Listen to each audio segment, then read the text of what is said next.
Hi guys, welcome back to the channel. FPL Consult here, and today we're going to do a bit of future planning. So we're now in Game Week 21, but as soon as Game Week 25, we could have a double game week upon us, and we already know from past seasons that the second half of the season is usually when doubles and blanks come thick and fast, and that also determines our chip strategies moving forward, and then our transfers will be shaped based off of our chip strategies as well. So I thought it'd be important for us to take a look at the future, what the landscape of FPL would look like in the coming game weeks, so that we can plan better in terms of our transfers and moves that we make right now. So hopefully you guys enjoy this one. This video did take quite a while to put together, so if you do enjoy this one, please drop a like and also subscribe as well if you are new around here. Once again, I'm shouting out the Fantasy Football Hub giveaway that I'm doing. I will be giving away one membership to a lucky subscriber, and this is basically a token of appreciation for all the support that you guys showed me throughout the past year. So all you have to do is subscribe and you will be entered into the draw that will take place on the Game Week 22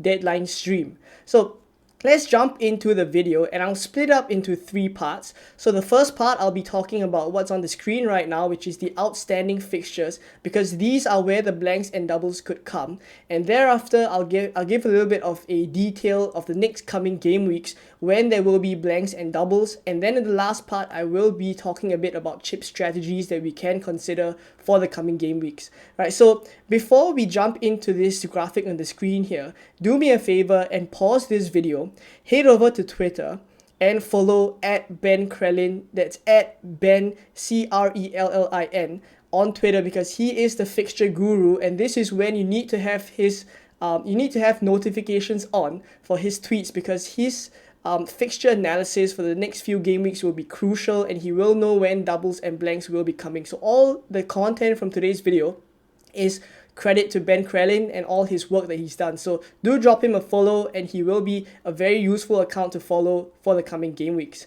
So jumping into the outstanding fixtures now, we have three fixtures that are outstanding that we have to take note of, because these are where blanks and doubles could come. So the first one is the Man City and Brentford fixture. So this one is not scheduled yet, and the reason why it is a fixture that's yet to be rescheduled is because Man City played in the Club World Cup in game week 18, and that's when their Premier League fixture against Brentford got postponed. So it is yet to be rescheduled, but according to Ben Krellin, it would be either rescheduled to game week 25 or game week 28. So I will factor this into our predictions later on, but just do bear in mind that this would of course thereafter give Man City or Brentford a double in whichever game week they are rescheduled to play that game. Right, so the next fixture that we have is the Bournemouth and Luton game. Now this one of course is due to the unfortunate incident that happened to Lockyer. In terms of fixture wise, this Bournemouth and Luton game is yet to be rescheduled, and in terms of the certainty of when it will be rescheduled, what Ben Krellin said was that from now till game week 28, it is likely that it will be rescheduled into any of these game weeks, and there's no particular game week that is more certain than the other, so all of them are about 20%. Right, so game week 21 and game week 22 will be single game weeks, but thereafter from game week 23 onwards up till game week 28, depending on the FA Cup, how far Bournemouth and Luton progress, there will be some open windows in those game weeks where Luton versus Bournemouth could be slot back in there. So do take note that this fixture could of course thereafter give Bournemouth and Luton a double game week as well. So according to Ben Krellin, it's likely that this will be rescheduled before game week 28. And then lastly, the Liverpool versus Luton Town fixture. Now, this is not technically an outstanding fixture. This is an existing fixture for Liverpool and Luton in game week 26. But the reason why it is likely to move from game week 26 to game week 25 is because Liverpool is likely to progress to the final of the EFL Cup. By the time you're watching this, maybe you already know the results of that. But if Liverpool beat Fulham and progress to the final of the EFL Cup, which takes place on the Game Week 26 deadline, on the Game Week 26 weekend, then Liverpool would not be able to play Luton then, and it is likely that their fixture will be moved forward to Game Week 25, giving both Luton and Liverpool a double game week in Game Week 25 as well. So that's these three outstanding fixtures for you guys just to take note. And this could be a lot of information, so I'm going to summarize everything here on this next graphic. So just to summarize everything that we've looked at, here is a list of the possible future double and blank game weeks. Some of them are a certainty, some of them are a possibility. So if it's a possibility and nothing is confirmed yet, I will put a question mark next to it. That's the indication there. And if it's a tick, it basically means that it will happen that game week, whichever the prediction is for that game week, whether it's a blank or a double, it will be a certainty. So in terms of the landscape of FPL, let's go one by one. So we're now in game week 21, but as soon as game week 25, we could have a double game week there for 4 teams doubling. So those teams could be Man City, Brentford, Liverpool, and Luton. And as explained just now, those are because the fixtures that we just discussed just now could be moved to game week 25, giving all 4 of these teams a double game week. Now, this is a possibility, but it's not a certainty. So that's why I've marked it with a question mark. Now, moving on to game week 26. Blank game week 26 is a certainty. So game week 26 will definitely have some teams blanking, but the number of teams blanking really depends on the progress of the teams that are still in the EFL Cup. So basically, as I've mentioned just now, game week 26 weekend will be when the EFL Cup final is played, and based on the favourites right now, Chelsea will be playing Middlesbrough. Chelsea are the favourites to get to the final, and Liverpool are the favourites to beat Fulham, and they should progress to the final as well. So assuming Liverpool and Chelsea play in the EFL Cup final, there will be 4 teams that are blanking in game week 26, and those teams would be Chelsea, Liverpool, Luton, and Tottenham. So basically, Manchester United and Fulham would not blank if Fulham do not progress to the EFL Cup, right? So that's kind of why I think it's important right now when you're looking at players like Salah or players like Son, whether you want to sell them, you need to bear in mind that it's likely that these players, Son and Salah, could miss game week 21 all the way to game week 24 because of their involvement in AFCON and also in the Asian Cup, respectively. And then, of course, in game week 26, if Liverpool play Chelsea in the EFL Cup final, which is likely what's going to happen, both Salah and Son would blank again, right? So if you think about it like that, it is possible that you could go quite long without needing to buy these players, and that's kind of why I think they're definitely sells right now. I would say that you can consider holding on to one of them and not selling both of them immediately, but sooner rather than later, I think you would want to sell both of them, because if blank game week is a certainty, which could be the case, by the time you watch this, you may know the EFL Cup final, who's going to play in those games, then you can make a better decision as well. So do bear this in mind. Blank game week 26 is a certainty, it's just which teams will blank. And then in game week 28, it is a possibility that it could be a double. Now, this one is for the Man City versus Brentford game. As I've mentioned at the start of the video, it could be possible that Man City and Brentford are rescheduled to play in game week 28, causing both of them to double, right? So once again, obviously, if this happens in game week 28, then the game week 25 double would be a smaller double because Man City and Brentford would no longer double then, right? So do bear this in mind, and it is of course based off of the announcements that we will get future confirmation of as well, right? So before we go on to beyond game week 28, I just want to mention as well that at the bottom of the screen right beside me here, the Bournemouth versus Luton game is the one that we have no certainty as to when it would slot in, but my prediction is that it would slot in anytime between game week 23 to game week 28. The reason for this is because game week 21, there's no possibility of it being a double. It's probably too late to announce as well. And then game week 22 is also a midweek, so it would not be a double game week then. Right? So game week 23 to game week 28 is when I foresee a chance of Bournemouth versus Luton doubling. So do bear that one in mind. It is not factored into this graphic here. Right, so moving on to game week 29.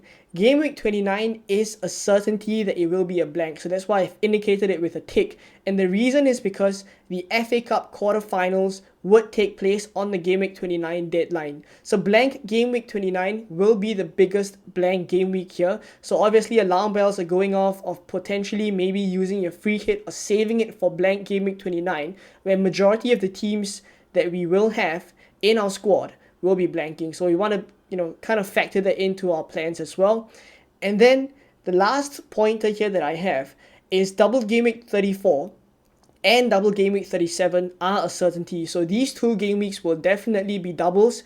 and the game week 34 double will be a bigger double than game week 37. So basically how it usually works is that the Premier League will kind of assess the fixtures towards the end and see how many fixtures are yet to be rescheduled. Can they be rescheduled into game week 34? If they can, they put it there. If they can't, then they will push it to game week 37. So game week 34 is generally when we would see the biggest double game week, and then of course you would be thinking of bench boosting there if you want to take advantage of all the players in your squad.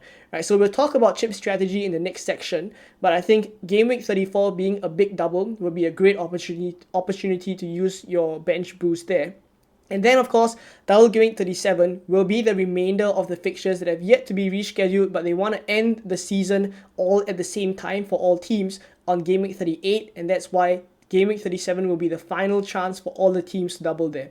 So I hope this graphic here gives you a picture of when the potential doubles and blanks will come in the coming game weeks, and then of course we can shape our transfers, our strategies based off of this information. So do take note, I think, of the teams that I've mentioned just now, teams like City, Brentford, Luton, Liverpool, and then of course in game week 26 potentially you add Chelsea and Tottenham blanking there as well. These are teams we need to take note of moving forward. So finally, on this last section, I just wanted to show Ben Crelin's spreadsheet in all its glory. So this is what it is here.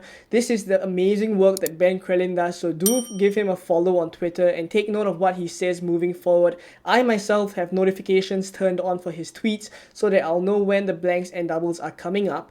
But basically, all the information that I've said in the first two graphics already is encompassed all in this spreadsheet here.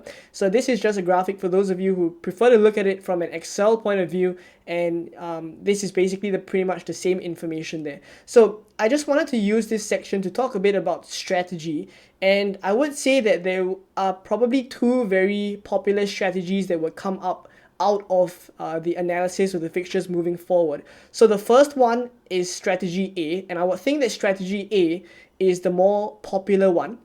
So this one would involve using your free hit in game week 29 to deal with the blanks in game week 29 due to the FA Cup quarterfinals. And then of course your team would revert back to your original team for game weeks 30 onwards after that. And then you use your wild card in game week 33 so that you can set your team up for a bench boost in game week 34. Right, which is the biggest double game week that we will have this season. So that's strategy A, and I do think like that would probably be the more popular strategy. Another one that is perfectly viable as well is strategy B. So strategy B involves using your wild card earlier in game week 30 instead. So you won't be bench boosting immediately after your wild card for strategy B. You won't be wild carding right after the big blank in game week 29. Now, whether this strategy is viable or not really depends on which teams blank in game week 29. Can you dead end your team to game week 29 and thereafter use your wild card to get out of that and of course set up for the future game week? So that is a perfectly viable strategy dependent on the fixtures. But if they do fall in place, you dead end your team to game week 29, you wild card in game week 30, and thereafter you bench boost in game week 34 as planned for the biggest double, and then your free hit which you have remaining can be used to take advantage of game week 37, which would be a double as well. So you free hit in a double this one in this strategy instead of free hitting in the blank. So it's perfectly viable as well. Both strategies here have worked quite well in past seasons. So it's really no one strategy for every team. Each team is different, but I think these would be two very popular ones. Of course, I have not included the triple captain chip here, and that would of course come into play as well depending on when the teams double, as I've mentioned. Potentially if Man City double in either 25 or 28 and Haaland is back fit, we could triple captain then, get it out of the way, and then our chips that I've just mentioned for strategy A and B could be deployed for future game weeks. So you don't really want your triple captain to kind of block your other chips that you have planned here in these strategies, so that will also have to come into consideration. But at least I think looking at the spreadsheet and considering all the fixtures, I think this would probably be two likely strategies. If I of course haven't covered all the fixtures and all the strategies available. So if you guys have an alternative, do drop it in the comments what you are likely to do with your chips and how you plan to deploy them for the coming game weeks, given that this will be the landscape moving forward. So Hopefully this video was helpful for you guys. As I mentioned, it did take quite a bit of time to put together, so I hope it was coherent enough as well. If you kind of missed out anything or you want to ask me questions, just drop it in the comments below. I will reply to as many comments as I can. And of course, please do subscribe as well. Will be doing the giveaway for on the Game Week 22 deadline stream to 1 subscriber. But if not, thank you for watching to this point. I hope you enjoyed it. Please do drop a like, please do subscribe, and I will see you in more Game Week 21 content very soon. Bye bye.